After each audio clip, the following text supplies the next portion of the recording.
Hello and welcome to That Shooting Show. My name's Steve Anderson. I am your humble host. You know him, you love him. Say him with me. Walther Firearms is the proud title sponsor of this program and of AndersonShooting.com. And I'm going to tell you once again, the PDP does come with a Hyundai P money back guarantee. If it doesn't tickle your fancy, then you just fancy yourself right on to the shipping store and send that sucker back, and they'll send you your money back, no questions asked. Just try it. That's all I'm saying. If you like the heft of a steel gun, but you don't want to mess with a double action trigger pull and the light strikes that frequently accompany them, oh, you got to check out this new double action trigger pull. It's 4.5 pounds. Click, click, click, click. Oh, that's great. That's great. Do you factor in racking the slide on your hit factor calcul? But at any rate, the PDP won't do that to you. I'm not sure exactly what the trigger weighs on the PDP steel frame, but I'm telling you, it feels really, really great. Check one out. Take advantage of that money back guarantee. If you don't like it for any reason, it'll be your fault, but not really. Well, actually, really, it will be your fault. But if you like something else, Walther will give you your money back. You go on right on down the road to an inferior firearm of your choice. And of course, Targets USA manufactures the finest steel targetry on the planet. And we got to use virtually all of the Targets USA steel Friday and Saturday. We did a private, I don't really like the term lesson, session, event, I don't know, consultation. Don't really like the term student. We had 2 days on the range, let's put it that way, and we used virtually all of the Targets USA steel. My shooter learned how to shoot swingers. You know, swingers are interesting because there's 3 kinds of swinger shooters. There's crank off 2 and cross your fingers. There's, I think I got 2 on there, don't really know or care what they are. And then there's, I know I have 2 good shots on the swinger. And we can get you to that point very, very quickly. It's all about strategy. And of course, CR Speed makes the finest gun handling gadgetry you can wrap around your waist. The AMG-lab.com Commanderson continues to turn heads and blow minds by putting the time into the tablet. Hunter's HD Gold, as you know, is the only eyewear that I wear, and of course I are wearing it right now. Let's see, where does that leave us? ShootingSportsInnovations.com is a lot to type because there's a lot to see when you get there. And of course, OutdoorDynamics.net remanufactures the finest competition ammunition you can dispense from a Freedom Seed dispenser. And the interesting thing about this Friday and Saturday range event was my shooter showed up with 2 very high-end open guns. We won't name the manufacturers. And 1,000 rounds of 38 Super and 1,000 rounds of 38 Super Comp, and not one but 2 guns failed. And so I reached into my arsenal, grabbed a very reliable open gun that did not cost anywhere near $9,000, loaded that sucker up with OutdoorDynamics.net ammunition, and it ran flawlessly for a day and a half. So I'm just saying, Outdoor Dynamics and a gun that works, it works. That's pretty awesome. You can always go to AndersonShooting.com, click upcoming classes, and see where we're going to be and what we're going to be doing. Joey Sauerland and I have classes in California, Virginia, and Michigan currently scheduled. If you want to see us somewhere else, you just let me or him know, and we can go there. I will be all over the place. Vermont, Golden Valley, Arizona, Wichita, Kansas, Port Townsend's coming up in a couple of weeks. I'm getting ready to add another one in New Jersey. So check back often, AndersonShooting.com, upcoming classes to see where we're going to be and what we're going to be doing, including mental management opportunities online. Going to be adding a couple of those here later on today, so check that out. All right, so the last program that we did talked about what to do after a bad match, and everybody loves that. Oh, I had a real stinker. Really stunk it up. Screwed the pooch. Well, okay. The guy that had the bad match that inspired that program had a really great match this last weekend. And what to do after a great match might be more important. I say might because is more important than what to do after a bad match. See, when you have kind of a disappointing match, you run the risk of becoming an expert. I got to do a quick computer thing here. Bear with me. My screensaver keeps coming on, so we'll just make a quick adjustment. Stand by, yell at your radio if you don't like the unprofessionality. Oh, Anderson, you're always do okay. We got it fixed now. See? Didn't even take a minute. After a bad match, you run the risk of becoming an expert in losing, an expert in failure, an expert in getting it wrong. Most of you listening to this program can tell me every single way you've ever screwed up a match. What you can't tell me, I know because I've asked, is what you're doing when you're getting it right. When you're getting what you want, you have to know and reinforce what you are doing. All right, so let's talk about that today. Number one, you've got to separate what you did from what happened. What do you mean? What I mean is you did something and something happened. What happened is not duplicable by itself, meaning if you won a stage, if you won the match, if you beat so-and-so, if you beat the local hot dog with the steamy buns and the weirdly warm wiener water, if you beat the local hot dog for the first time, you achieved another notch on your belt, that result by itself is not duplicable. Meaning, if you go out and say, well, I beat him last time, I'm going to beat him this time. Well, that's a fine attitude. That's great that you believe that. But if you don't know what you did, you don't know how to do it again. What you did is duplicable if you know what it was or is. And attempting to duplicate the result will activate the conscious mind. Activating the conscious mind for the short period of time you're shooting is the enemy of good performance. Activating the conscious mind during the shooting for a relatively short period of time, 3 to 30 seconds, make your own jokes. Activating the conscious mind during this period of time is the enemy of great performance, and you must own what you did. For example, well, I may have won the match, but nobody good was there. I may have won a stage or two, but the guy had a malfunction and it doesn't count. I just got lucky because even a blind squirrel can find an acorn every once in a while. Well, that's rejecting the next level of performance in your self-image. If your self-image rejects this new level of performance, it will not happen again because you've made it abnormal. You'll be afraid of it. Oh, I ain't afraid of winning. Yes, you are. If your self-image doesn't believe that you can do it again, you are literally afraid of winning. Think about it. Go ahead and tell yourself, hey, I can beat that guy. What if I can't? What if I don't? Hey, I can win this match. What if I can't? What if I don't? What if I screw up? That's your self-image talking to you. That's imprint after imprint after imprint of failure and struggle, reminding you that you suck because you've told yourself that over and over and over again. But if your self-image owns the new event, it becomes normal. But the funny thing about self-image is the last idea, the last thing you think about your shooting is a fact until something else replaces it, or it fades back to normal, or both. Meaning, if you have an unusually good result and you don't reinforce it, it'll fade back to all that crap you've been telling yourself. But if you have a better than normal result, beat somebody for the first time, win a stage, win a match for the first time, and you own what you did and how you did it, self-image begins to believe, hey, this can happen again. Writing about it reinforces the normality of the abnormal idea. Write that down, pun intended, as always. So writing about what you did, how you did it, and the great result you got takes the abnormal idea and makes it normal. Writing it off as a fluke or luck will literally prevent it from happening again.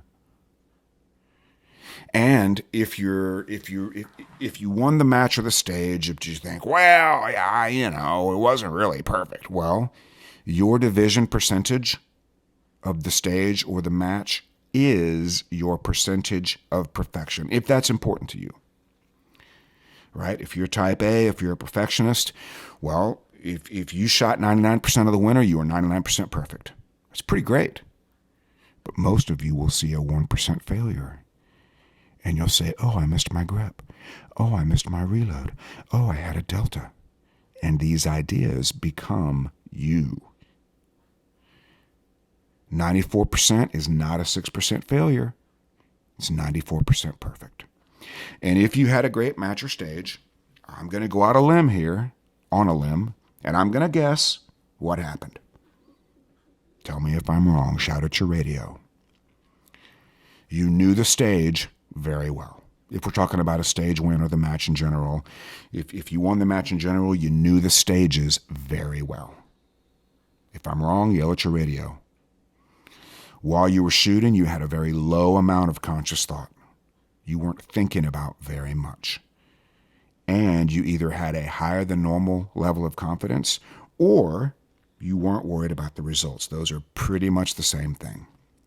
Meaning, you can not be worried about the results with kind of a low level of confidence, but not worrying about the results, whatever form it takes, we'll get to that in a minute, is a form of confidence. Meaning, I believe what I do is going to be acceptable.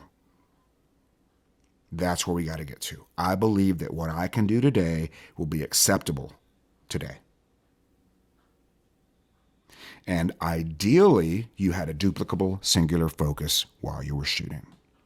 That would be ideal. Now, sometimes people luck into not thinking about anything for whatever reason, but thinking about nothing is not duplicable. If it was, then we would do one podcast, right? There'd be one episode of that shooting show, and it would go like this. Okay, train your butt off, go to the match, think about nothing, and we're done. But that doesn't work because it's not duplicable. Thinking about nothing is not duplicable. Now, some people can do it more often than others, but it's still not, if you don't believe me, go to the World Shoot on stage 1 and think about nothing. Go to National, stage 1, think about nothing. What you've got to do is pick something to think about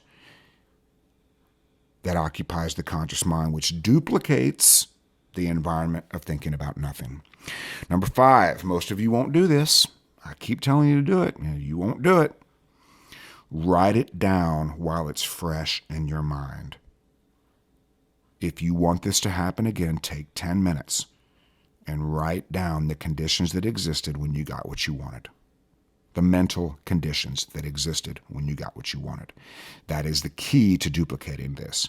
Consistency is made up of a couple of things. Number 1, the quality of your thoughts and your ability to duplicate them. And what that means is you learned or you identified the right things to think about.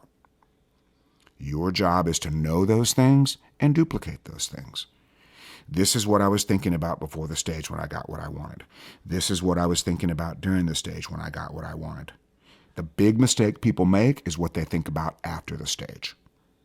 And that's the number one thing we can help you with in mental management. If your thoughts are inconsistent after every stage, consistency will not be in your future. Because what you think about after the stage or after the match is highly predictive of what's going to happen next time. And if you don't believe me, go back and look at your career. When you made a mistake and you thought about the mistake and you talked about the mistake reoccurred. Well, I had a mic on stage 1, complained about it, talked about it, had a mic on stage 2, then I whacked a no-shoot. Yeah, that's right. Of course you did. Because you took an idea, a thing, and you made that idea, that thing, normal with repetition. Self-image doesn't give you what you want. It gives you what is normal. So if you're constantly feeding yourself mistakes and problems and regrets, self-image is like, well, okay, this is where we live. We live in a place of mistakes and regrets. Set up shop, sign the lease, make a deposit. Okay? The other thing that provides consistency is to choose a primary, sport, division, gun, stage plan. Master sport, division, gun, stage plan with repetition, and then trust the mastery that you have achieved. Okay, and that is a positive percentage, by the way. If you're an A class, you got this thing 75% mastered by definition, scientifically, according to the math.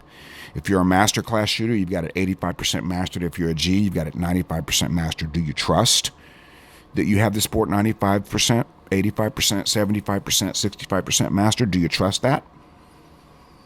Trust is what allows access to subconscious skill. Trust. And you have a great opportunity here, if you've had a good stage or a good match, to become an expert in getting it right. Anything that contributes to a win that is within your control can be duplicated. So understand what you did within your control that you can do again. It may be trivial, maybe not. For example, you may have gotten more or less sleep than normal. You may have had a better breakfast, or you may have chosen not to eat.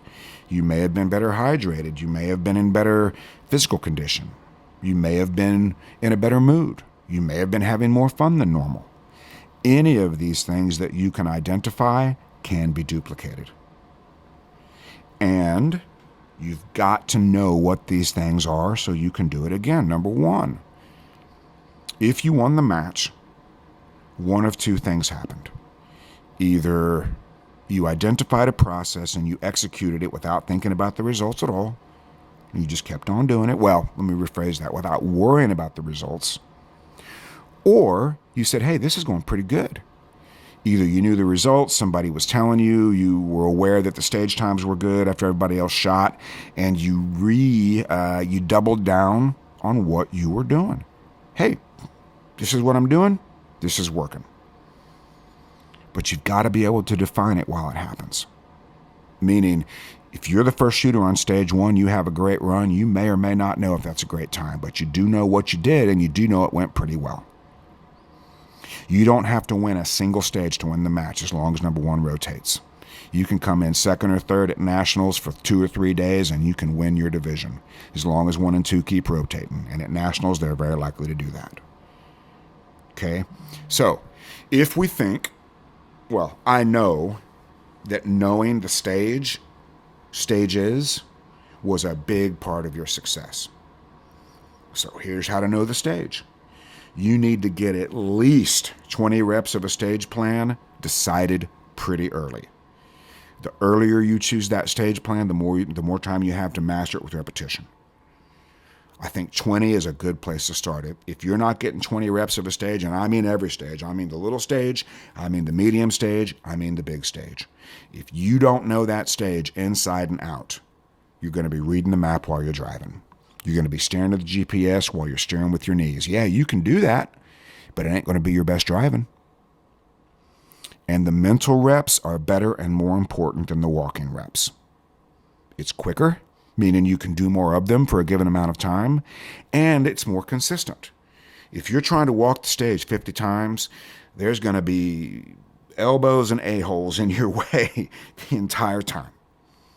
You won't be able to get to your magic little spot. You'll be hung up in the stage trying to get where you want to go. You won't be able to. You won't be in the exact same position, and you certainly won't be able to get a lot of them done.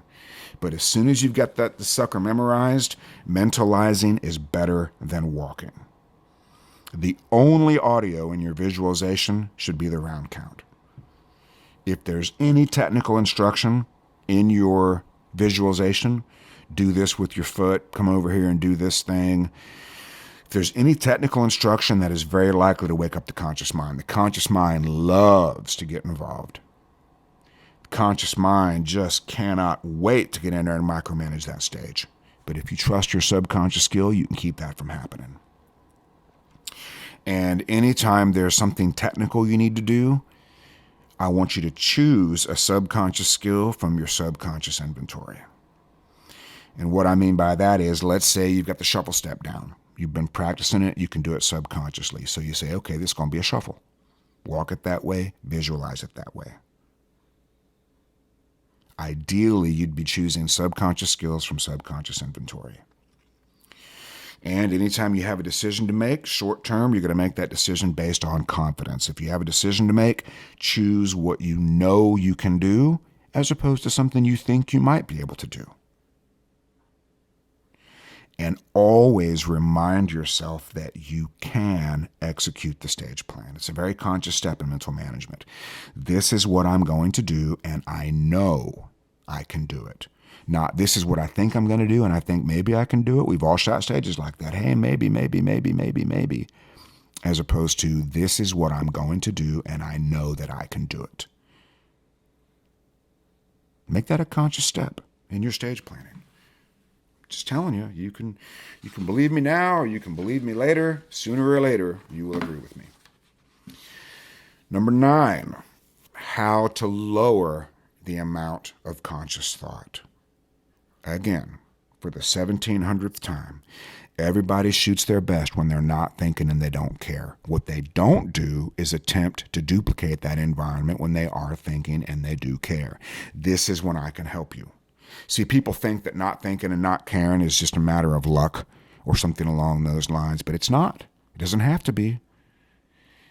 If you pick one thing to think about, 1 is the closest thing to 0, meaning if you shoot your best when you're not thinking, then shooting your best when you think about one thing is the next best thing, and it's even better because it's duplicable. Do not attempt to think about nothing. It won't be possible the vast majority of the time. And you'll also find that anytime you were thinking about nothing, that wasn't really the case because something was occupying your conscious mind. Some people talk about shooting great when they're hungover, hard to duplicate. People talk about shooting great when they're mad, hard to duplicate. People talk about shooting great when they need to pee or they're sick, hard to duplicate. But all of those things are occupations for the conscious mind.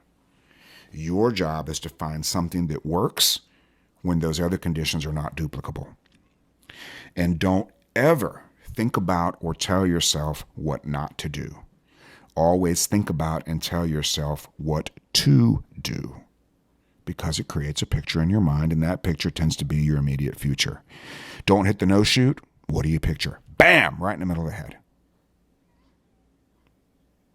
Don't miss the activator. Bam! Right in the dirt. Center punch the activator. What does that look like? Oh, I know what that looks like.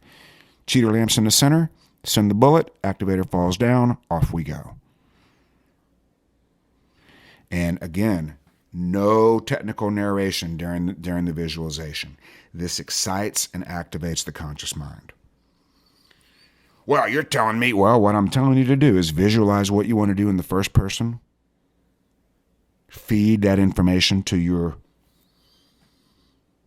what would that be called? It's not really self-image. Subconscious mind, meaning train your subconscious mind with repetition, what it's going to look like and feel like to get it right, without technical instruction. The technical instruction wakes up the conscious mind. Well, what I got to do is get over here and put my left foot at a 45 degree. Oh, crap, it's not 45 degrees. Oh, I better fix that now. I don't know. Shoot.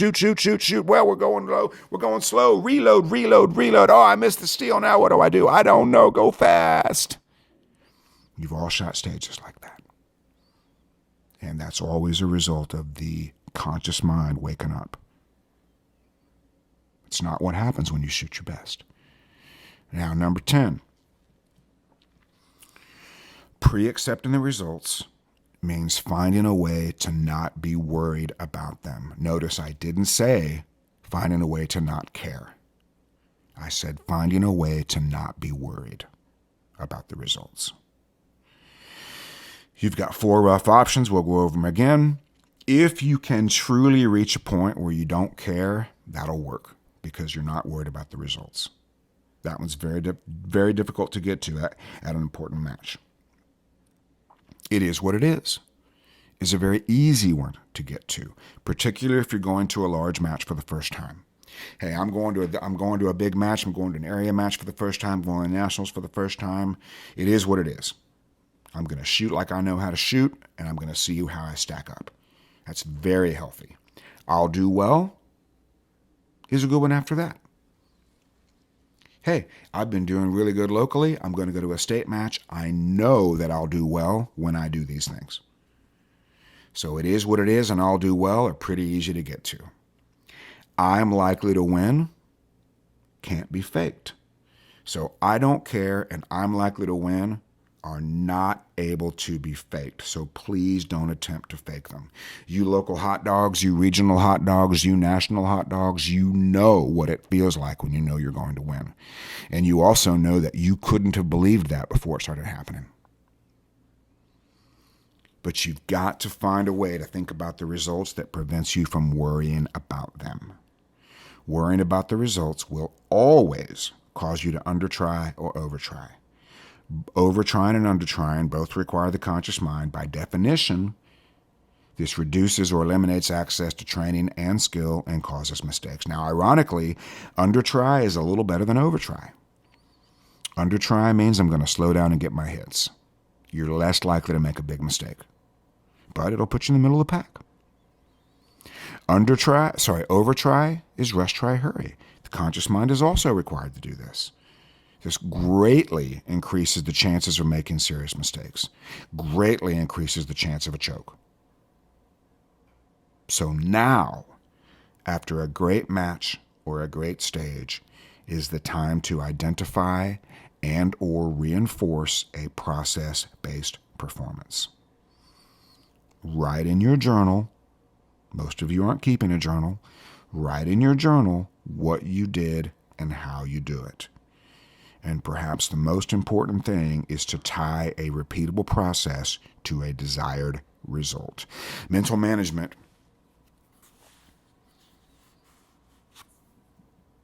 instructs you to think about the process instead of the result.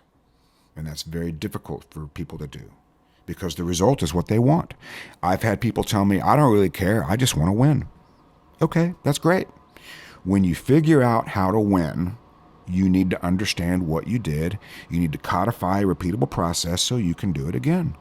It doesn't mean you can win every time, but it does mean you can have a performance virtually every time that makes a win possible. And particularly after a really great stage, replay the feeling as a model for the future.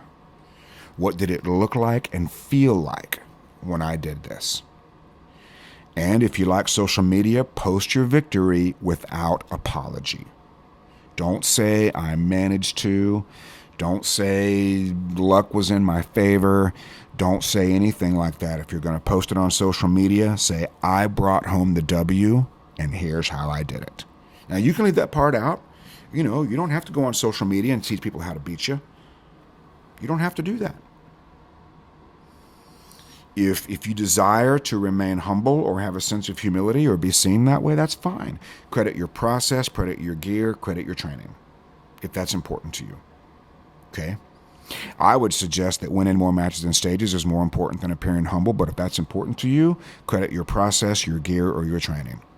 Hey, because I have the best gear, the best training, and the best process, I brought home another W. Hell, give the credit to me. I'll be more than happy to take it.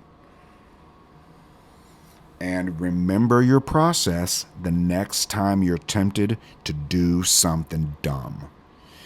The big mistake that people make after a breakthrough, an unusually great performance, a higher than expected finish, something along those lines, the biggest mistake they make is saying, wow, that worked really well. Imagine how great it'll work when I put some speed on it. That's the number one mistake in mental, well, not the number one. Probably the number two mistake. Make your own number two jokes. The number one mistake is not taking the flowchart to the match, not staying on it. Shortly after that is not keeping a journal. Shortly after that is not following through on your directive affirmation. You mental management people, you know I tell you this over and over and over again. The number two biggest mistake is saying, wow, that worked really well. Imagine how great it'll work when I put some speed on it. Well, that causes it to quit working. If you want to put some speed on it, do that in training. And when you have a repeatable competition process, man, it turbocharges your training. Now, every little speed gain you get is available to you in competition. Every little technique you learn that you've repped to become subconscious is now available to you in competition. But only if you go back to the repeatable process. And the next time you're tempted to do something dumb, the next time you're thinking, oh, look at this, I'm in third place, I got 2 stages left. I'm really going to hit the gas. Okay. Go back in your career. Find a time when that has worked. Go ahead. Think back. Find a time when you've been a little bit behind, you've stepped on the gas really hard, got you 110%, and you've had success. You might find one example of that, but I would suggest that if you do, you probably had an extra boost in confidence. You probably had a feeling that, hey, I can do this, which means you were closer to 100 than 110. And if you can't find evidence of something dumb working, do something else when you're tempted to do dumb stuff. So I am super happy you had a great match. I'm super happy you had a great stage. I'm super happy you had a breakthrough. I need you to know what you did, reinforce, celebrate what you did as opposed to what happened. What happened is not duplicable by itself. What you did is always duplicable if you know what it is. Okay? All right, folks, I want to thank you for listening to today's program and or watching it on the YouTubes. Once again, please go to andersonshooting.com, click on upcoming classes, support us so we can support you. I'm going to be all over the country by myself. I'm going to be all over the country with Joey Sauerland. And we'll be doing mental management online. Probably we'll schedule an April mental management online later today, so keep checking back for that. If you want a free class in your area, just shoot me an email and say, hey, I can get us on a range. Hey, what about this weekend? And if you're the class sponsor, class organizer, you can get the class for free. It's very easy to do. You're not responsible for the range fees necessarily. We need to know what those are. We can work that out. So please don't think you got to pay the range fees yourself. But just shoot me an email, steve@anderson.com, and let's get you where you want to go. We can do that, I promise. So until we meet again, on the podcast, on the Zoom, on the range, or on the phone, or anywhere else, be like me, do what I do, say it with me. 1, 2, 3, get to work.